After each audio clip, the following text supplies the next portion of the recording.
벌써 3일째가 됐네요. 예. 그동안 이틀, 오늘 3일째인데 우리 성도님들하고 좀 정이 든 것 같아요. 예. 밀양으로 좀 가기 싫은 마음이 생기네요.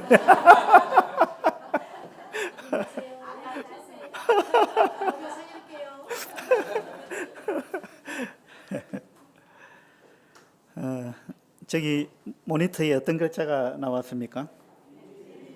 예, 맞습니다. 일리. 일리가 있다. 뭐 이렇게 이야기하죠. 일리. 무슨 뜻인지 아시겠어요? 누가 한번 설명해 보시죠. 일리.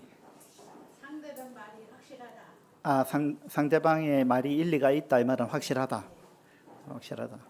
또 다른 뜻이 있습니까? 방금 자매님이 하신 말씀에 동의하세요? 예. 그 국어 사전에 이렇게 나와 있습니다. 일리는 어떤 면에서 그런대로 타당하다고 생각되는 이치, 이렇게 되어 있습니다. 그러니까 좀 전에 자매님이 하신 말씀하고는 좀 달라요. 상대방의 말이 일리가 있다면 그 말이 확실하다 이런 뜻이 아니고 어떤 면에서, 그러니까 모든 면에서는 아니에요.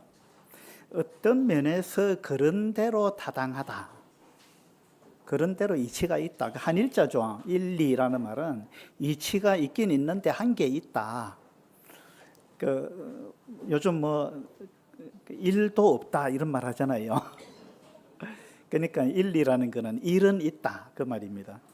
그러니까 어떤 타당한 이치가 있긴 있는데 어떤 면에서 있다, 좀 있다, 그런 이야기입니다. 100% 옳다는 말은 아니에요. 그 영어 사전에 보니까 이 단어를 이렇게 설명해 놨어요. Some reason, some truth 이렇게 되어 있어요. 그러니까 어떤 면에서는 이유가 된다, 또 어떤 면에서는 진리다.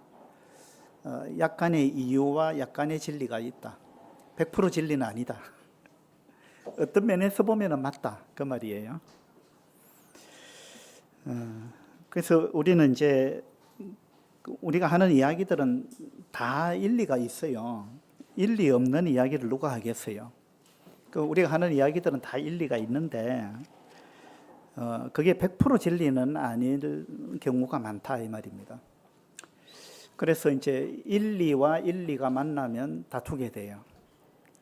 그러니까 이 사람이 말하는 것도 일리가 있어요. 또 이쪽 사람이 말하는 것도 일리가 있는 거예요. 나름대로 다 타당성이 있다니까요. 그런데 서로 의견이 안 맞아요. 그러니까 이 사람은 자기 말이 맞다 그러고 이 사람은 또 자기 말이 맞다 그러죠. 왜? 둘 다 일리가 있으니까. 일리가 없는 게 어디 있어요? 다 나름대로는 다 일리가 있다니까요. 그러니까 이제 일리와 일리가 만나면은 다투고 싸우게 되는 겁니다. 그래서 일리가 있다고 해서 내 생각이, 내 말이 일리가 있다고 해서 그 생각을 지나치게 주장하는 거, 이건 이제 위험하다는 거예요. 이것은 우리가 하나 되는 것을 해치는 것이에요. 그래서 내 생각이 일리가 있다 할지라도 그걸 지나치게 주장 안 하는 게 그게 겸손한 것이고 또 상대방을 존중하는 것이고 그것이 우리가 하나 되는 비결 가운데 하나입니다. 성령이 하나 되게 하신 것을 힘써 지키라 이랬잖아요. 그 지키는데 힘써 지키라. 하나님은 우리를 하나로 만들시기 위해서 자기 아들을 희생하셨잖아요. 그 하나님은 엄청난 대가를 지불하고 우리를 하나로 만드셨어요. 그러면 우리는 이 하나됨을 지켜가야 되는데 하나됨을 지키는 거는 이건 쉬운 일은 아니죠. 그래서 힘써 지키라. 힘써 지키라 이렇게 이야기했습니다. 그 힘써 지키는데 그 방법 중에 하나는 내가 생각하는 일리, 내 생각, 이걸 지나치게 주장 안 하는 것. 또 상대방의 주장을 존중해 주는 것. 그런 것이 우리가 하나 되는데 대단히 필요하다. 그런 생각을 우리가 가질 필요가 있다. 이런 생각이 듭니다. 로마서 14장을 보도록 하겠습니다. 로마서 14장.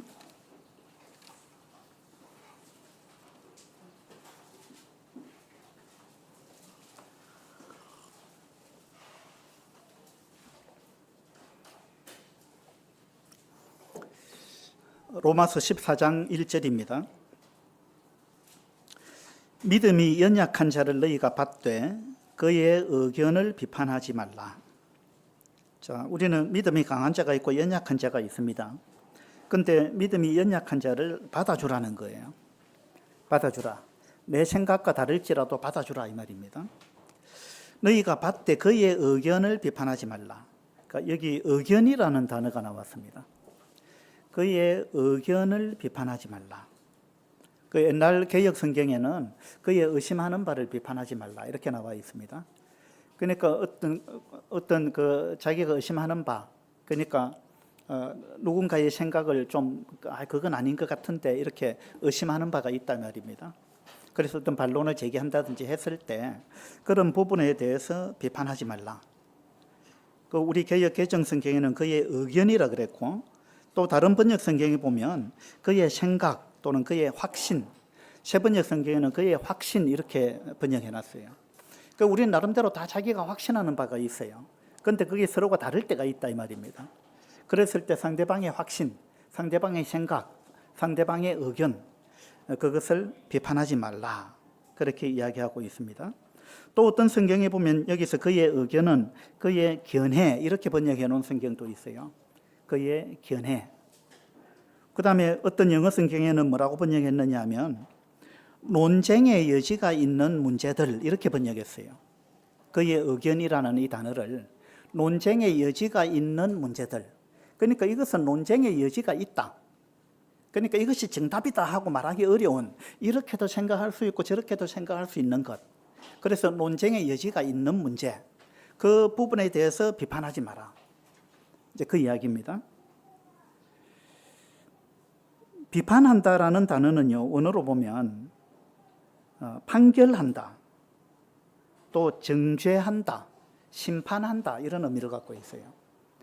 그래서 그의 의견을 비판하지 말라 이 말은 그의 의견이 틀렸다고 네가 심판하지 마라. 네가 판결을 내리지 마라. 너가 판사 자리에 있지 마라 이 말입니다. 너가 재판관이 아니지 않느냐? 넌 도대체 누구냐? 어디에 나왔어요 이 말씀이? 첫째 날 했죠. 예.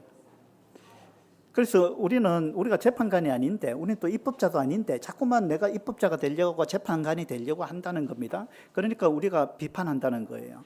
내 생각하고 다르니까 비판한다. 비판한다는 말은 판결한다, 정죄한다. 그러니까 내가 판사의 입장에 선다, 내가 하나님의 자리에 선다 이런 이야기가 되는 거죠. 그래서 이 부분을 쉬운 성경에서는 이렇게 번역해 놨어요. 논란이 있는 문제에 단언을 내리지 마십시오. 쉬운 성경에서는 그렇게 번역해 놨어요. 자, 논란이 있는 문제들이 있는데 우리는 논란이 있는 문제가 많이 있어요. 어떤 부분에 논란이 있느냐 하면 성경에 명확하게 나와 있는 것은 논란의 여지가 없습니다. 명확하게 나와 있으니까. 그런데 모든 것이 성경에 명확하게 이야기하고 있느냐? 그렇지 않다는 거예요. 성경에 이야기 안 하는 부분도 있고 좀 애매하게 말하는 부분도 있고, 그러니까 그런 부분에 대해서는 우리 각자 의견이 다를 수 있다 이 말입니다. 그 성경에 명확하게 나와 있지 않은 부분 때문에 갈등이 생기거든요. 그럴 때 어떻게 할 거냐? 논란이 있는 문제에 단언을 내리지 마십시오. 단언을 내리지 마라 이 말은 너가 답을 딱 정해가지고 이것은 이겁니다 하고 그렇게 결정을 내리지 마라. 그러니까 네가 판결하지 마라. 그 이야기입니다. 근데 우리는 자기 생각이 옳다고 자꾸 주장하기가 쉽죠. 내 생각이 틀림없다. 이렇게 이야기하기가 쉽다는 거예요. 이건 이제 극단적인 언어를 쓰는 거죠. 극단적인 언어를 우리가 조심해야 되는데, 뭐 부부 사이에서도 마찬가지입니다. 부부 싸움 하다 보면 막 극단적인 언어를 쓸 때가 있잖아요. 극단적인 언어를 쓰면은 대화가 안 되는 거예요. 그래서 이제 마음에 또 많은 상처가 되죠. 그래서 극단적인 단어, 극단적인 언어 이런 건 우리 조심해야 됩니다. 단언을 내리지 마라, 판단하지 마라, 정죄하지 마라, 판결하지 마라, 심판하지 마라. 이 부분을 우리가 참 마음에 담는 게 필요합니다. 이 로마 교회는요, 몇 가지 문제를 가지고 성도들 간에 여러 가지 논란이 있었습니다. 어떤 문제였을까요? 성경에 명확하게 나와 있지 않은 부분. 첫 번째, 음식에 관한 부분이에요. 어떤 음식을 먹어도 되느냐 안 되느냐, 이것 가지고 로마 교회 안에 성도들 간에 많은 논쟁이 있었다는 거예요. 예, 고린도 교회도 그랬죠. 그래서 우상의 제물 같은 것,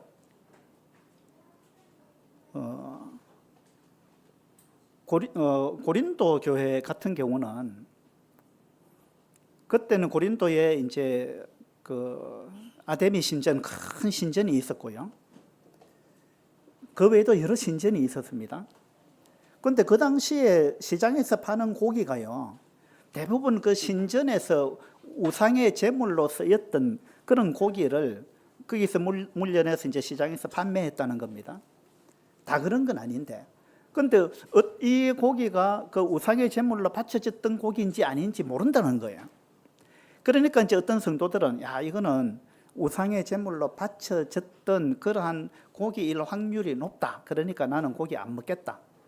나는 고기를 아예 안 먹겠다. 이렇게 주장한 사람이 있고, 어떤 사람은 그게 우상의 제물로 바쳐진 건지 아닌지 어떻게 아느냐. 그리고 설령 우상의 제물로 바쳐졌다 할지라도 그거 하나님이 만드신 건데, 하나님이 만드신 거잖아. 그러니까 하나님이 만드신 거 감사함으로 받으면 아무 문제가 없다. 말씀에 또 나와 있잖아요.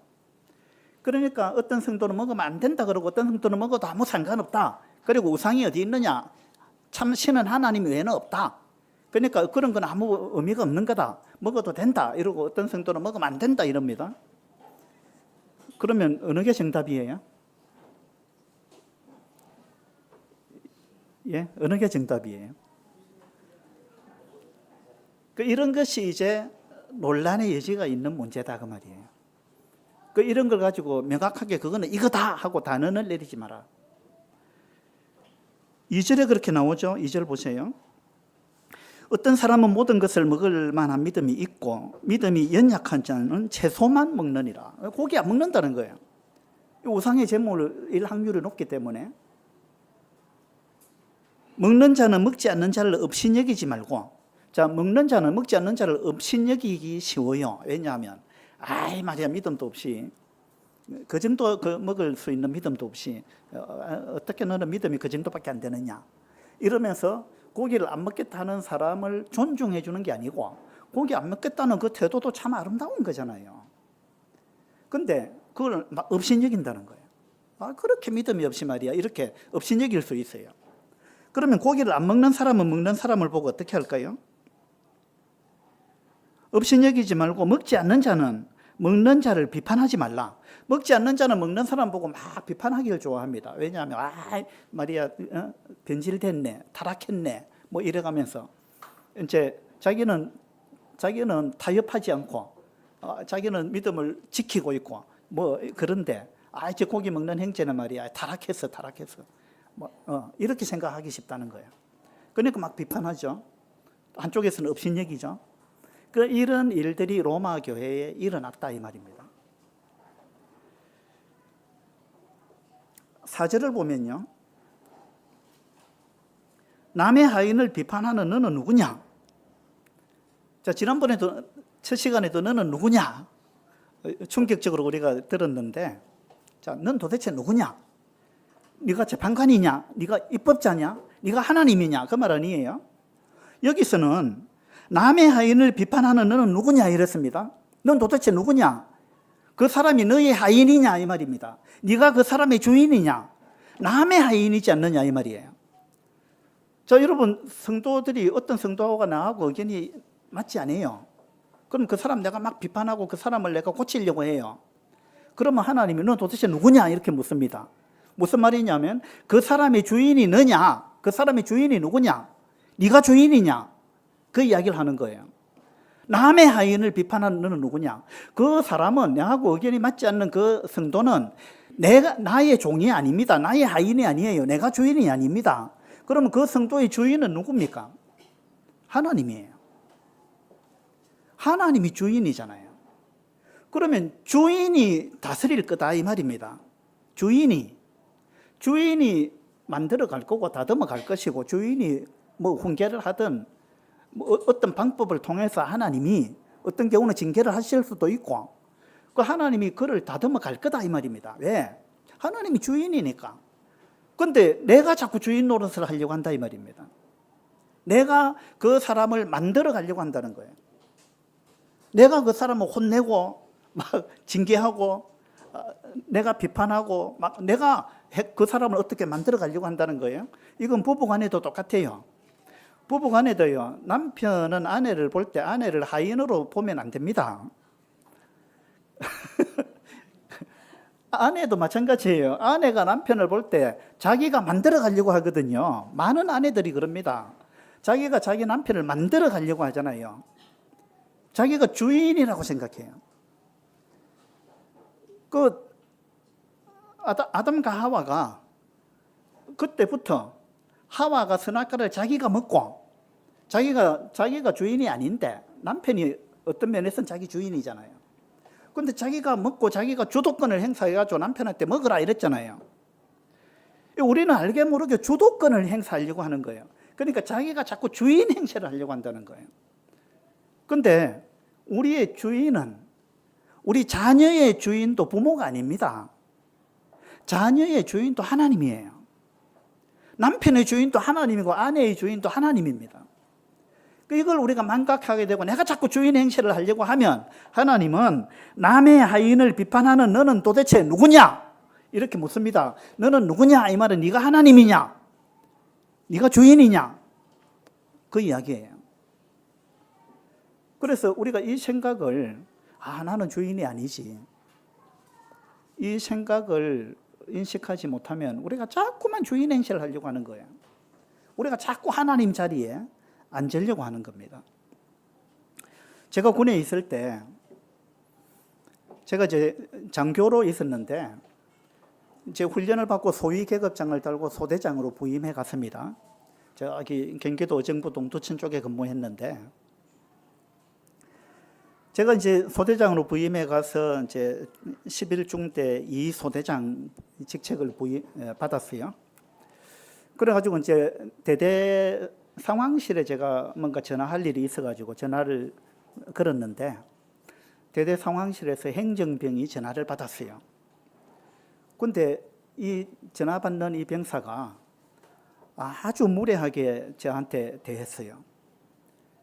그러니까 그 상황병, 그 행정병은 생각할 때 자기는 그 계급이 상병이었어요. 군생활을 제법 할 만큼 했어요. 자기가 생각할 때 나보다 자기가 군생활을 더 오래 했거든요. 나는 이제 갓 소위 부임해 왔잖아요. 계급은 내가 높아요. 내가 한참 높죠. 근데 자기는 나보다 군생활을 오래 했고 이 부대에 오래 있었고 그것도 나보다 상급 부대, 대대 상황실에 지금 행정병으로 근무하잖아요. 그러니까 이 사람은 자기 나름대로 자부심이 있어요. 그리고 그 사람은 나를 볼 때 저 금방 부임해 온 저 갓 소위가 뭘 알겠나? 그렇게 해서 나를 낮추어 본 겁니다. 그래서 좀 예의 없이 전화를 받았어요. 그래서 제가 굉장히 기분이 나빴죠. 그래서 너 전화 똑바로 받아라 이랬는데 태도를 안 고치는 거예요. 그래서 제가 기분이 엄청 상했습니다. 어떻게 했느냐 하면 너 그 자리에 꼼짝 말고 있거라 하고는 전화를 끊고 제가 올라갔습니다. 대대 상황실에 들어가서 그 행정병이 여러 명 앉아 있는데 방금 나하고 통화한 사람 누구냐? 하고 찾아냈습니다. 그래갖고 막 제가 호통을 쳤습니다. 그렇게 버릇없이 그렇게 할 수 있느냐? 하고 막 혼을 내고 있는데 막 제가 호통을 쳤죠. 근데 그 대대 상황실의 책임자가 누군지 아십니까? 작전장교거든요. 작전장교는 계급이 소령입니다. 소령. 저는 소위고 소위 위에 중위, 대위, 그 위에 소령이거든요. 한참 높죠. 저는 위관급 초급 장교고 이분은 영관급의 장교란 말이에요. 저보다 한참 높죠. 그 이분이 그 대대 상황실의 책임자예요. 그러니까 이 작전장교가 내가 막 소란을 피우니까 작전장교가 자기 방에서 나왔어요. 그래서 왜 그러느냐 묻더라고요. 그 제가 저 병사가 나한테 아주 버릇없이 전화를 받아서 내가 혼내주러 왔습니다. 그러니까 작전 장교가 저보고 내 방으로 좀 들어오라 그러더라고요. 그 제가 들어갔죠. 작전 장교가 하는 말이, 그래, 이야기를 들어보니까 내 부하가 행정병이 좀 버릇없이 한 것 같은데, 그런데 저 병사가 누구 부하냐? 저한테 묻는 거예요. 누구 부하냐? 물었어요. 아, 작전 장교님 부하죠. 이랬죠. 근데 네가 왜 그러느냐? 이러더라고요. 그래서 제가, 작전 장교님, 저 병사 지금 잘못됐잖아요. 그래서 나는 장교로서 당연히 바로 잡아야 됩니다. 그러니까 작전 장교가 알겠는데 그 병사가 잘못한 것 같은데, 근데 그 병사가 누구 부하냐? 또 묻는 거예요. 작전 장교님 부하 맞죠? 근데 저는 생각에 작전 장교도 장교고 나도 장교고 저 아이는 병사고, 그러면 장교가 병사를 훈육해야 되는 거 마땅한 것이고 같은 장교로서 내 편을 들 줄 알았어요. 그런데 그 작전 장교는 전혀 내 편을 안 드는 거예요. 제가 막 잘못됐으니까 고쳐야 됩니다. 혼을 내야 됩니다. 하니까 자꾸 작전 장교는 하는 말이 다른 말은 안 하고, 그래, 저 아이가 누구 부하냐? 자꾸 그러는 거예요. 예. 저는 그 당시 굉장히 서운했어요. 그리고 작전 장교가 왜 그렇게 말하는지 이해가 잘 안 됐어요. 근데 제가 세월이 지나고 이 말씀을 읽다가, 아, 맞네.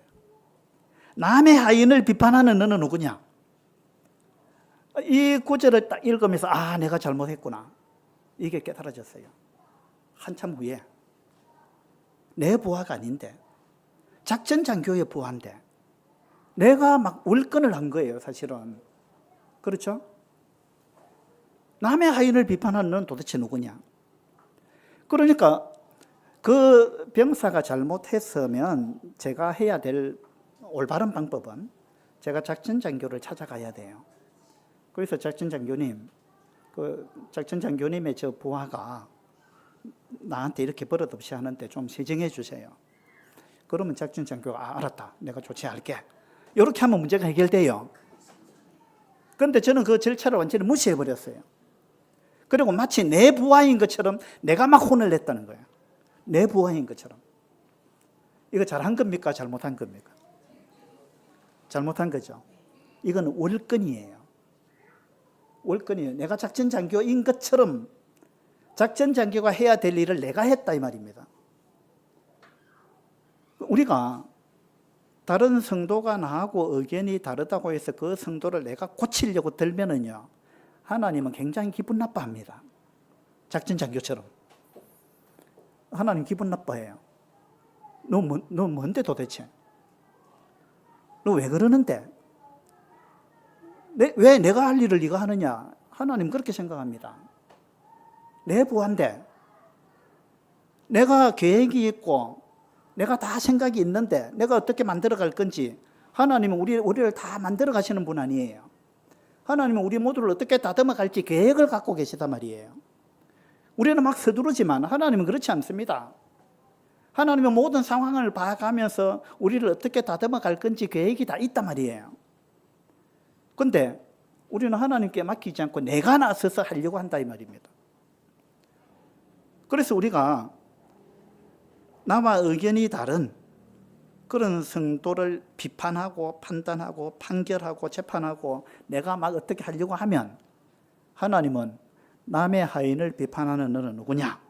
하나님은 그렇게 묻습니다. 하나님 앞에서 굉장히 잘못된 태도입니다. 굉장히 교만한 거예요.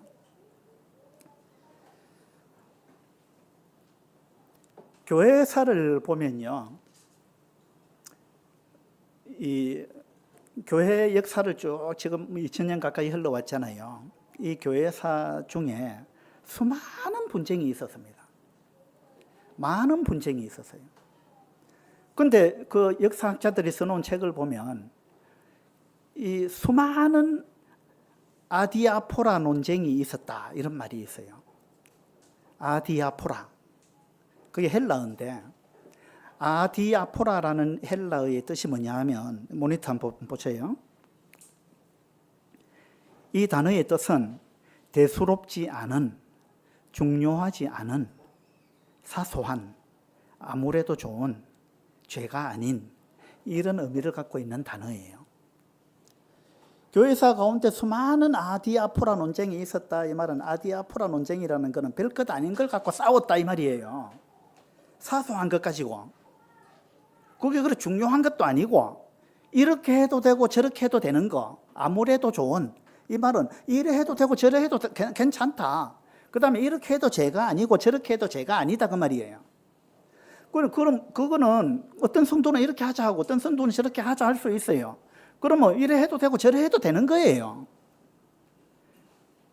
그런 걸 가지고 계속 싸운다 이 말입니다. 별것도 아닌 걸 가지고. 제가 엊그저께 바리새인을 누가 어떻게 정의했다 그랬어요. 사소한 것을 전공한 사람이 바리새인이다. 기억 안 나세요? 사소한 것을 전공한 사람이 바리새인이다. 누가 그렇게 정의해놨던데 멋있는 정의예요. 우리는 이 아디아포라 별것도 아닌 거 사소한 것 죄가 안 되는 거 이래도 되고 저래도 되는 거 그런 걸 갖고 계속 다툰다는 거예요.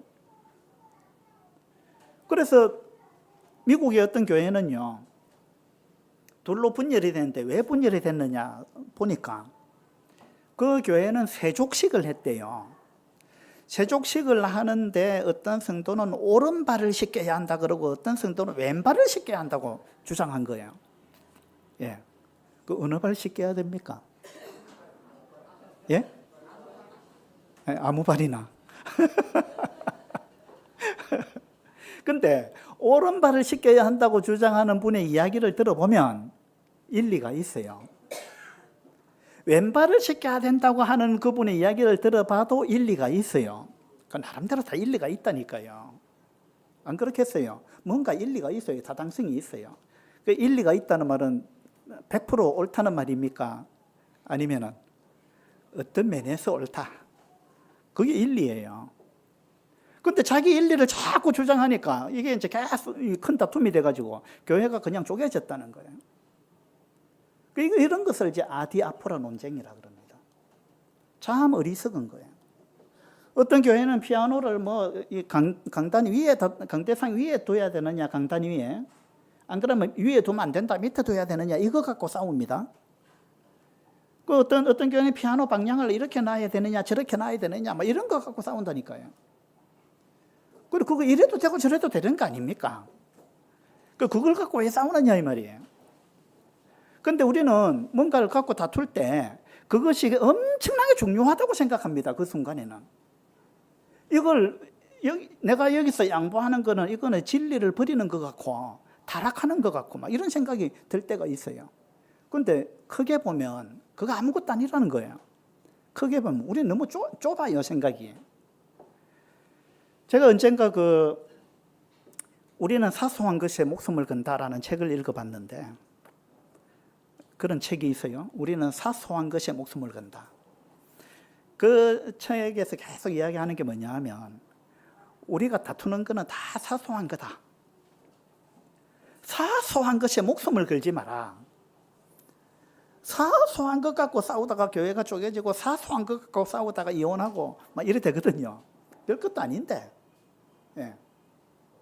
그래서 그 책에서 내린 결론은 뭐냐 하면 우리가 막 그냥 다투었던 그거 1년 후에 어떻게 1년 후에 내 생각이 어떨까 돌이켜봐라. 아니면 10년 후에 10년이 지났을 때 내가 뭘 갖고 다투었는가 10년 후의 입장에서 한번 생각해봐라. 어쩌면요 우리가 1년만 지나도 그때 우리가 막 다투었는데 뭐 때문에 다투었지 생각도 안 날 때도 있어요. 뭘로 다투었는지 10년 지나면 아마 더 그럴 거예요. 그때 뭘 다투긴 다투었는데 왜 다투었지? 예?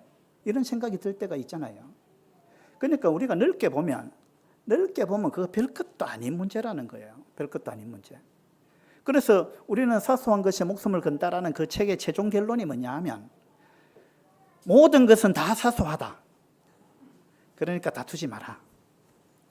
거기에 목숨을 걸지 마라. 그 책의 최종 결론은 그겁니다. 모든 것은 다 사소하다. 넓게 보면 그렇다 이 말입니다. 우리 마음을 넓히자는 거예요. 그러니까 우리가 목숨을 걸고 싸워야 될 문제도 있습니다. 목숨을 걸고 진리를 지켜야 될 것도 있어요. 그러나 그런 거는 몇 개 안 됩니다. 그건 몇 개 안 돼요, 사실은.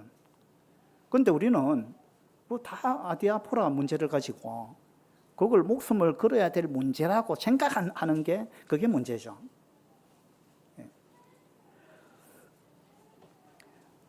5절 한번 봅시다. 어떤 사람은 이 날을 저 날보다 낮게 여기고 어떤 사람은 모든 날을 각해 여기나니. 자, 여러분, 주일이 중요합니까? 수요일이 중요합니까?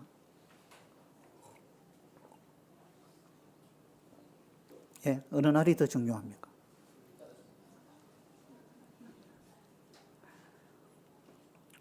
그래서 주일은 많이 참석하는데 수요일은 좀 적게 참석해요. 왜냐하면은 주일은 중요하니까. 주일은 예배가 중요하니까. 예배가 중요합니까? 말씀이 중요합니까? 이거 갖고 또 싸우시면 안 됩니다. 어떻게 생각하면 예배가 중요한 거죠. 어떻게 생각하면 또 말씀이 중요해요. 왜냐하면 말씀은 하나님이 우리한테 주시는 거잖아요. 하나님이 우리한테 말씀하시는데 말씀보다 예배가 중요하다니까 나는 말씀은 안 들어도 예배는 드려야 돼. 그거는 하나님이 나한테 말씀하시는 걸 내가 등한히하고 무시하는 거 아닙니까? 이 생각에 따라 다르거든요. 그래서 우리는 어떤 고정관념을 갖기가 쉽습니다. 날도 마찬가지입니다. 날이 주일이 중요하다고 생각하는 분이 있어요. 어떤 분은 또 수요일도 중요하다고 생각해요. 그러니까 나는 수요일 날 참석하는데 당신 왜 안 오느냐?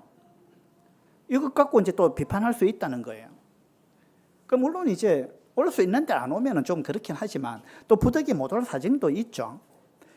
그래서 여기서도 어떤 사람은 이 날을 저 날보다 낮게 여긴다. 그리고 어떤 사람은 모든 날을 각해 여긴다. 그럼 누가 옳으냐 이 말이에요. 누가 옳으냐? 이런 게 아디아포라입니다.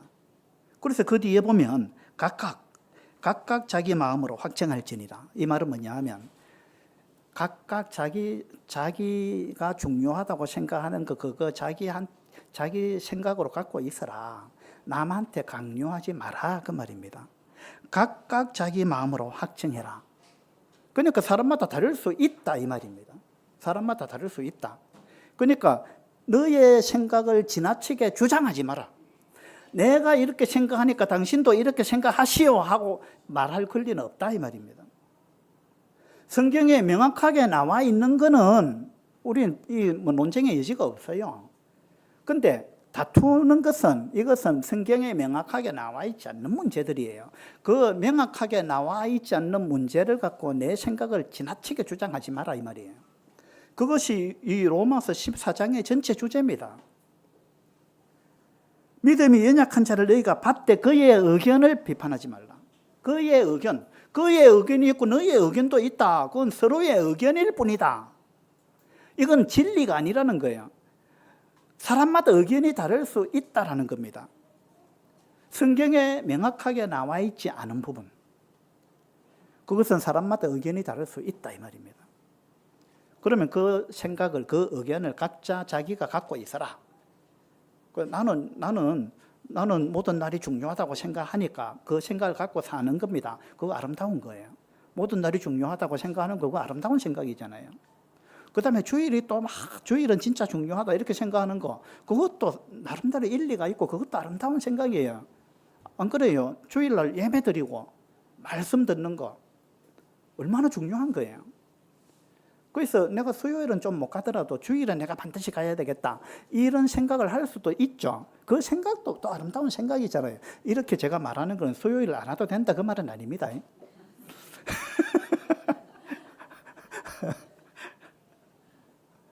그래서 각자 자기 마음으로 확정하라 그렇게 이야기했습니다. 자, 6절을 보죠. 6절. 나를 중히 여기는 자도 주를 위하여 중히 여기고 먹는 자도 주를 위하여 먹으니 이는 하나님께 감사함이요 먹지 않는 자도 주를 위하여 먹지 아니하며 하나님께 감사하느니라. 자, 다 주를 위해서 그렇게 한다 이 말입니다. 나를 중히 여기는 자도 주를 위해서 그렇게 생각한다는 거예요. 그러면은 또 날이 주일이 더 중요하다 이렇게 생각하는 사람도 주를 위해서 그렇게 생각한다 이 말입니다. 주를 위해서. 다 먹는 자도 주를 위하여, 먹지 않는 자도 주를 위하여 먹는다. 먹는 자는 주를 위하여 먹는다. 그래 이게 뭐냐면 우리 모두는 다 주님을 위해서 살고자 하는 마음을 기본적으로 우리가 다 갖고 있다 이 말입니다. 맞죠? 저 여기 앉아 계신 분들 중에 주님 사랑하지 않는 분 손 들어보세요. 나는 주님 사랑한다 이런 분 손 들어보세요. 손 안 드는 분도 계시네. 우리 가운데 주님 사랑 안 하는 분 누가 있어요? 안 그래요? 수요일 날 안 나온다고 그분이 주님 사랑 안 하는 건 아니에요. 고기를 먹는다고 그분이 고기를 먹는 사람이 그게 우상의 제물일지도 모르는데 그 고기를 먹는 사람이 주님을 사랑 안 하느냐? 아니에요. 그 사람도 주님 사랑해요. 우리는 다 주님을 사랑하는 마음을 갖고 있다 이 말입니다. 그런데 우리가 교만해지게 되면 어떻게 되느냐 하면 내가 제일 주님을 사랑한다고 생각해요. 다른 성도는 나만큼 주님 사랑 안 한다고 생각하는 거예요. 이거는 엄청난 교만이에요. 그리고 이건 착각이에요. 다 주님 사랑합니다. 우리 주님 사랑 안 하는 사람 누가 있어요? 그래서 모두가 주를 위하여, 나를 중히 여기는 자도 주를 위하여, 먹는 자도 주를 위하여 먹고 그런 거죠. 우리 중에 누구든지 자기를 위하여 사는 자가 없고 자기를 위하여 죽는 자도 없도다. 맞잖아요. 구원받은 그리스도인은 다 누구나 이런 생각을 갖고 살아가는 겁니다. 우리가 살아도 주를 위하여 살고 죽어도 주를 위하여 죽나니 그러므로 사나 죽으나 우리가 주의 것이로다. 그래서 나만 제일 주님을 사랑한다 이 생각에서 벗어나야 됩니다. 내가 제일 신앙생활 잘한다 이 생각 거기서 벗어나야 돼요. 엄청난 착각입니다. 엘리야가 나밖에 없다 이랬잖아요. 나밖에 없다. 그런데 하나님은 몇 명이 더 있다 그랬어요. 7,000명이 더 있다 이랬어요. 우리 엘리야처럼 생각하기가 쉬워요. 예. 그러나 엘리야 말고 엘리야처럼 정말 주님을 사랑하는 성도가 7,000명이 더 있었다는 거예요.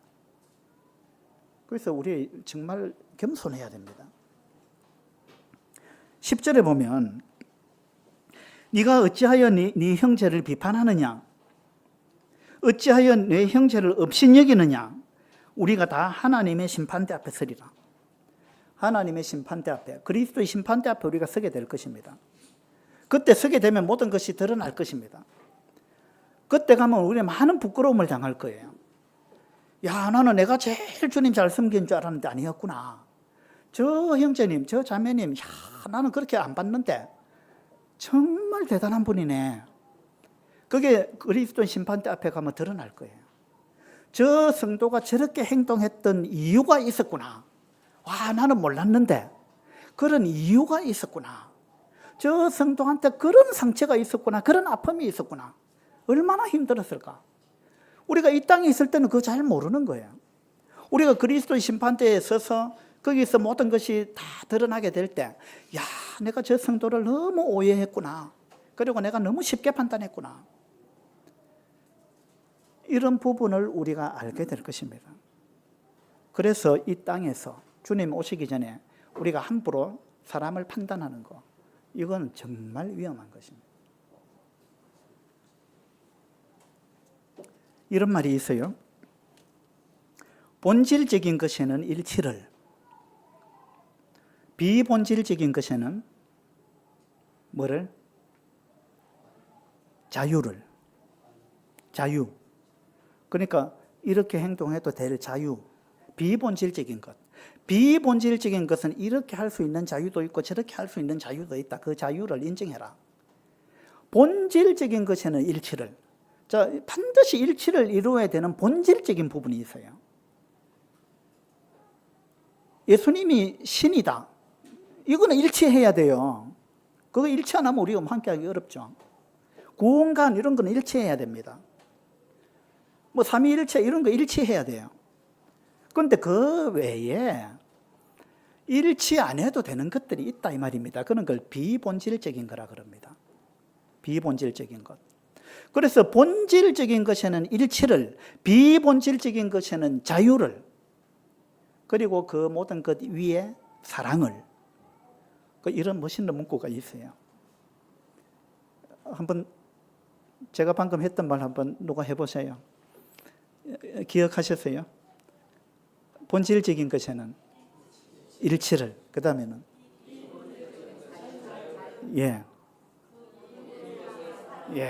그 모든 것 위에 사랑을. 사랑이 가장 중요한 겁니다.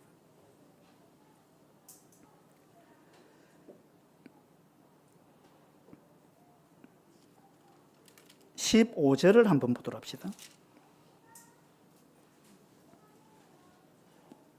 15절에 만일 음식으로 말미암아 내 형제가 근심하게 되면 이는 네가 사랑으로 행하지 아니함이라. 사랑으로 행하지 아니한 거다. 바리새인의 특징은 막 따지고 판단하고 막 이런 거는 잘하는데 사랑이 없었다는 거예요. 사랑이 없었다. 만일 음식으로 말미암아 네 형제가 근심하게 되면 이는 네가 사랑으로 행하지 아니함이라. 그리스도께서 대신하여 죽으신 형제를 네 음식으로 망하게 하지 말라. 그리스도께서 그 형제를 위해서 대신 죽으셨어요. 죽기까지 하나님은 그 형제를 사랑했습니다. 그래가지고 그 형제를 구원시켜 놨습니다. 하나님의 자녀로 만들어 놨습니다. 그런데 이 음식을 먹느냐 안 먹느냐 이것 가지고 막 따지고 뭐 해가지고 싸우고 해가지고 그 형제를 실족시켰다. 이거는 하나님은 그 형제를 위해서 예수 그리스도의 목숨을 내놨는데, 그렇게 해서 그 형제를 살려놨는데, 그런데 그 형제를 내가 죽이고 있다는 거예요. 그 형제를 내가 음식으로 말미암아 망하게 한다는 거예요. 얼마나 이거 끔찍한 거예요. 그 다음에 20절에 보면요, 음식으로 말미암아 하나님의 사업을 무너지게 하지 말라. 이거 먹으면 되느냐 안 되느냐 이거 갖고 막 싸우고 이러다가 결론은 어떻게 되느냐, 결과가 어떻게 되느냐, 하나님의 사업이 망하게 된다는 거예요. 왜 하나님의 사업을 우리가 망하게 하느냐? 하나님은 그 형제 저 형제 다 구원해가지고 엄청난 대가를 지불하고 구원해가지고 하나님이 하나로 만들어놨는데 우리가 힘써 하나됨을 지켜야 되는데, 우리가 사소한 것 가지고 이 아디아포라 논쟁을 통해 가지고 막 어떤 형제를 실족하게 만들고 막 이래가지고 교회가 나누어지고 막 원수가 되고 이렇게 되는 거는, 이건요 하나님이 예수 그리스도의 피를 흘리고 하나로 만들어 놓은 교회를 깨는 거잖아요. 이건 하나님의 사업을 망하게 하는 것입니다. 무서운 것입니다. 내 주장, 내 일리, 그걸 고집하는 바람에 우리는 어떤 형제를 망하게 하고 하나님의 사업을 망하게 할 수 있다는 거예요. 그런데 이런 걸 막 따지기 좋아하는 성도는 어떻게 생각하느냐 하면, 내가 우리 교회를 지킨다 이렇게 생각합니다.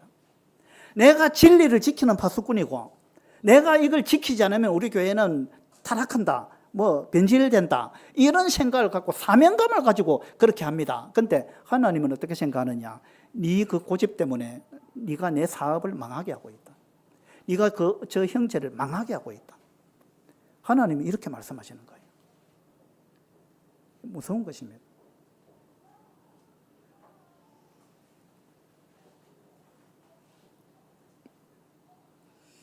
(19절을) 한번 보죠.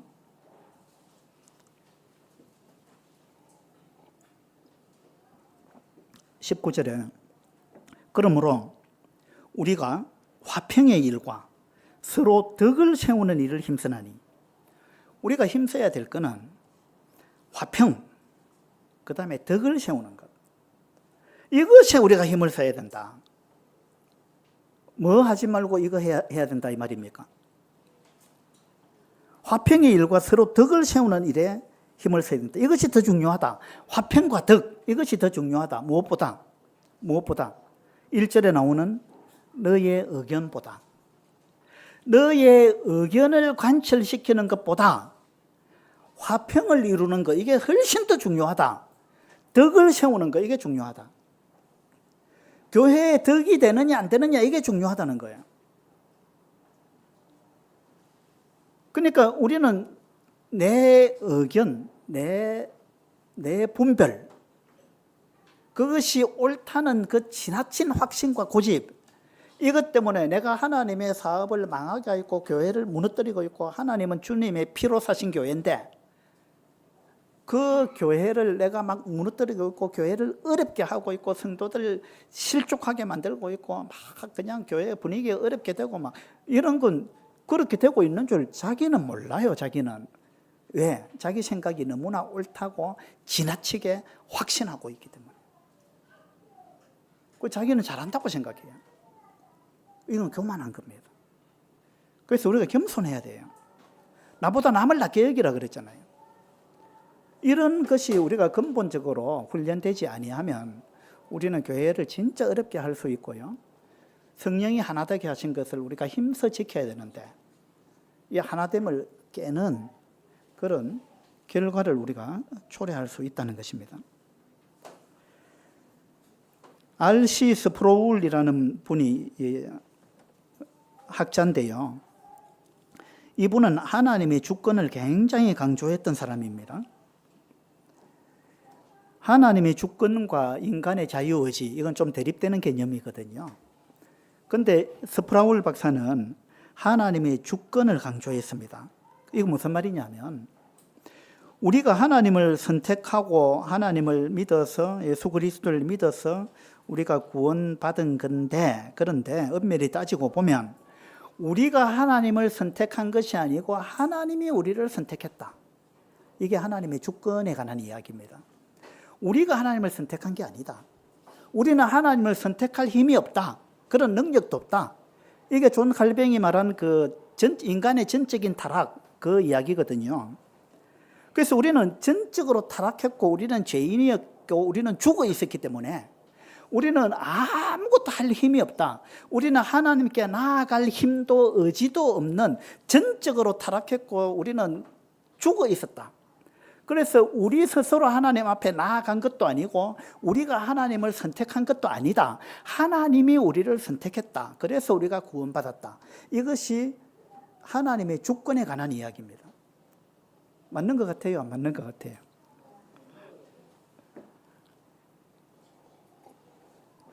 근데 이제 그 상반된 개념이 뭐냐 하면 인간의 자유의지인데, 빌리 그레이엄 이분은 인간의 자유의지를 훨씬 더 강조했던 분입니다. 그래서 이분은 뭐라고 설교했느냐 하면 우리가 하나님을 선택할 줄 하나님이 창세전에 아셨다. 우리가 하나님을 선택할 것을. 그래서 하나님은 창세전에 아셨기 때문에 창세전에 하나님이 우리를 선택했다. 자, 하나님이 우리를 선택한 게 먼저인데, 근데 내가 하나님을 선택할 줄 하나님이 알았기 때문에 미리 나를 선택한 거다. 이게 이제 인간의 자유의지를 강조한 표현입니다. 그러면 하나님의 주권이 맞습니까? 인간의 자유의지가 맞아요. 이건요, 지금도 학자들이 끊임없이 다투고 있는 부분이에요. 그래서 이런 부분 갖고 내 생각이 옳다, 당신 생각이 틀렸다라고 지나치게 주장하면 곤란하다는 거예요. 이게 조성호 형제님이 쓴 그 양면의 진리라는 책에도 이런 게 나옵니다. 이 양면의 진리가 있다 이 말입니다. 그래서 이것도 맞고 저것도 맞다는 이야기거든요. 이 양면의 진리라는 거는. 근데 이제 이 스프로울 박사가 막 하나님의 주권에 관해서 엄청난 열변을 토했습니다. 설교를 했어요. 그리고 나서 이제 어떤 성도가 끝나고 나서 물어봤습니다. 박사님, 빌리 그레이엄 목사님은 그 박사님하고 정반대된 그런 걸 주장하시는데 하늘나라 가면, 천국에 가면 빌리 그레이엄 목사님을 천국에서 볼 것 같습니까? 만날 수 있을 것 같습니까? 천국에서 못 볼 것 같습니까? 물어봤어요. 그러니까 빌리 그레이엄 그분이 천국에 갈 수 있는 사람이라고 보느냐, 뭐 그렇게 물어본 거잖아요. 그러니까 이 스프롤 박사가 뭐라고 대답했느냐 하면 천국에서 그분을 못 볼 것 같아요. 이랬습니다. 좀 충격적인 이야기 아니에요? 그런데 그 다음에 한 말이 뭐냐 하면 그분은 천국에 가면 그분은 너무 하나님 가까이 계실 것 같고 나는 하나님 가까이 갈 수 없는 나는 그분만큼 그런 믿음이 좋고 인격적인 사람이 아니기 때문에 나는 아마 하나님 근처에 못 갈 것 같아요. 그래서 나는 저 멀리서 그 하나님 가까이 있는 내가 그분을 볼 수 있는 그것만 해도 저는 영광이라고 생각합니다. 이렇게 대답했어요. 뭐 감탄사가 안 나옵니까? 그러니까 하나님이 주권과 인간의 자유 어제가지고 막 대립을 했단 말입니다. 이 두 사람이 대립을 했는데 그러면서도 이 분은 어떻게 생각하느냐 하면 나는 이렇게 이게 맞다고 생각하지만 그러나 저분의 이야기도 내가 틀렸다고 말하기는 어렵다. 그런데 천국 가서 보면 아마 내 생각이 틀릴 수도 있다. 저분의 생각이 옳을 수도 있다. 그걸 이야기한 거예요. 지금은 나는 내 생각이 맞다고 생각하는데 그런데 나중에 천국 가서 보면 내 생각이 틀렸을 수도 있다. 이걸 인정한 거예요. 이게 뭐 된 사람 아닙니까? 우리 그리스도인이 그렇게 돼야 되는 거 아니에요? 예? 전문가와 비전문가를 구분하는 방법 중에 하나가 뭐냐 하면요. 전문가는 뭔가 질문하면 그 부분에 대해서 저는 이렇게 생각합니다. 그런데 내 생각이 틀릴 수도 있습니다. 이렇게 말하면 그 사람은 전문가예요. 그런데 비전문가는 어떻게 이야기하느냐? 그거는 이런 겁니다. 끝이에요. 그건 이겁니다. 이거 외엔 답이 없습니다. 이렇게 단언을 내린다는 거예요. 이 사람은 비전문가예요. 전문가일수록 겸손합니다. 전문가일수록 남의 의견을 존중합니다. 그리고 자기 생각이 100% 옳다는 확신을 잘 안 하는 거죠. 물론 그런 부분도 있죠. 구원관이나 이런 거는 이거 뭐 흔들림이 없어야 됩니다. 그렇지만 그 외의 문제, 논쟁의 여지가 있는 문제, 아디아포라 문제, 이런 문제에 대해서는 자기의 어떤 견해를 자기가 갖고 있는 건 좋아요. 그런데 자기의 견해를 남한테 강요해서는 안 된다는 거예요. 그리고 자기 견해가 틀릴 수도 있다는 여지를 남겨야 된다는 거예요. 이것이 하나님 앞에서 올바른 태도입니다. 이것이 있어야 우리가 하나 되는 거예요. 이것이 없으면 하나 되기가 진짜 어렵습니다. 우리는 하나님이 예수 그리스도의 피로서 하나로 만들어놨는데 그것을 우리가 이런 부분이 없으면 그걸 지켜나갈 수 없는 거죠. 우리는 그걸 깨는 자가 될 것입니다. 그래서 오늘 이 아디아포라와 사랑, 어느 것이 중요합니까? 사랑이 중요한 거예요. 사랑. 예루살렘 교회는요, 열심히 있었어요. 그들이 하나님께 열심히 있으나 올바른 지식을 따른 것이 아니니라 이렇게 나오죠. 유대인들은 유대인만큼 하나님께 대한 열심이 있는 민족이 없어요. 그들은 엄청난 열심이 있었지만 올바른 지식을 따른 게 아니었습니다. 그래서 그들이 율법주의에 빠져버렸습니다. 그건 잘못된 지식이었습니다. 그 열심이 중요합니까? 지식이 중요합니까? 뭐가 중요하죠? 열심도 중요하지만 열심보다 더 중요한 건 올바른 지식입니다. 그렇죠? 그러면 고린도 교회는 지식이 있었어요. 고린도 교회는 언변과 지식에 있어서 부족함이 없는 교회였어요. 그런데 고린도 교회는 뭐가 문제였습니까? 내가 예언하는 능력이 있어서 모든 비밀과 모든 지식을 알고 또 산을 옮길 만한 믿음이 있을지라도 사랑이 없으면 내가 아무것도 아니에요. 내가 모든 지식을 갖고 있다 할지라도 내가 사랑 없는 지식만 갖고 있다면 나는 아무것도 아니다. 그게 고린도전서 13장에 나오잖아요. 고린도전서 끝에 16장에 가보면 너희 모든 일을 사랑으로 행하라 그랬습니다. 고린도 교회는 지식이 풍족했어요. 지식 있는 사람들이 많았어요. 지식 있는 사람이 많으니까 결과가 어떻게 됐느냐? 늘 다투었다는 거예요. 맞죠? 지식은 사람을 교만하게 하는 거예요. 그래서 고린도전서에서 계속 강조하는 거는 사랑이 없으면 아무것도 아니다. 지식 그거 아무것도 아니다. 사랑이 중요하다. 너희 모든 일을 사랑으로 행하라 그랬습니다. 에베소 교회는 어떠했어요? 에베소 교회는요, 사도행전 20장에 보면 바울이 3차 전도 여행을 마치는 시점에 밀레도에서 에베소 장로들을 청해가지고 고별 연설을 했잖아요. 그러면서 내가 떠난 후에 사나운 이리가 너희 가운데 들어와가지고 이 양떼를 아끼지 아니할 거다. 그리고 너희 가운데서도 그런 사람이 일어나가지고 자기를 따르게 하려고 어그러진 말을 하는 사람들이 일어날 거다. 바울이 경고했잖아요. 그래서 에베소 교회 장로들은요, 이 바울의 이 마지막 그 고별 연설을 듣고 우리 교회가 빈질되면 안 된다. 진리를 지켜야 한다. 이 거짓 교사를 용납하면 안 된다. 이 생각에 지나치게 집중했습니다. 그렇게 해서 요한계시록 2장에 가보면 에베소 교회가 어떤 면에 칭찬받느냐 하면 너희들이 악한 자를 용납하지 아니한 거, 그건 내가 칭찬한다. 그 다음에 자칭 사도로 하되 아닌 자들을 시험하여 드러낸 것, 그거 칭찬한다 그랬어요. 에베소 교회는 그 진리를 지키려고 무진장 애를 썼습니다.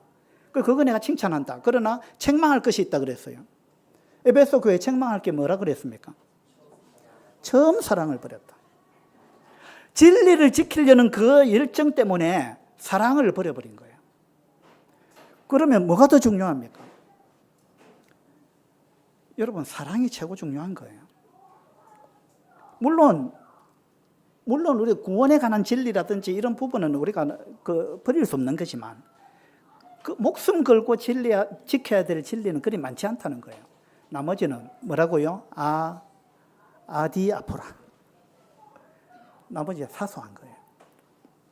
그래서 아디아포라, 이것보다는 우리가 사랑을 가지는 것, 이것이 중요하다. 이런 부분을 우리 성도님들 마음에 꼭 새길 수 있으면 좋겠습니다. 감사합니다.